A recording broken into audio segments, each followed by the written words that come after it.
এবার শেখ হাসিনার বিরুদ্ধে গ্রেফতারি পরোয়ানা জারি করা হয়েছে ক্ষমতাচ্যুত হওয়ার ৮ মাস পর।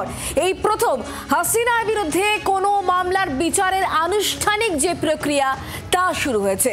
আজ তার বিরুদ্ধে জুলাই গণ আন্দোলনে মানবতা বিরোধী অপরাধের অভিযোগ দাখিল করা হয়েছে আন্তর্জাতিক ট্রাইব্যুনালের তরফ থেকে এবং সেই মামলাতে পলাতক হাসিনার বিরুদ্ধে গ্রেফতারি পরোয়ানা জারি। শুধুমাত্র হাসিনাই নয়, বাংলাদেশের তৎকালীন স্বরাষ্ট্রমন্ত্রী আসাদুজ্জামান খানের বিরুদ্ধেও জারি গ্রেফতারি পরোয়ানা। ট্রাইব্যুনাল আগামী ১৬ জুন হাসিনা সহ অভিযুক্ত ৩ জনকে আদালতে হাজির করার নির্দেশ দিয়েছে। ট্রাইব্যুনালে হাসিনার বিরুদ্ধে গণ আন্দোলনের সময় মামলা ছাড়াও আরও ২টি মামলা রয়েছে।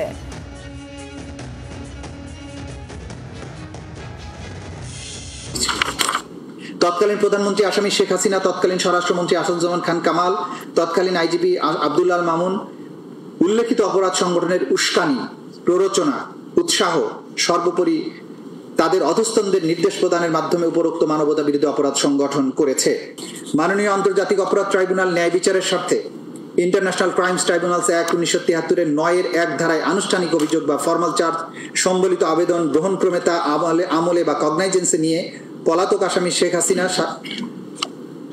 পিতা মৃত শেখ মুজিবুর রহমান, মাতা মৃত ফজিলাতুন্নেছা এদের বিরুদ্ধে যথাযথ বিচারের মাধ্যমে উক্ত আইনের ২০-২, ২০-এ ধারা মতে সর্বোচ্চ শাস্তি দান অথবা মাননীয় ট্রাইব্যুনাল অন্য যেরূপ বিবেচনা করবেন সেরূপ আদেশ দানে আজ্ঞা হয়।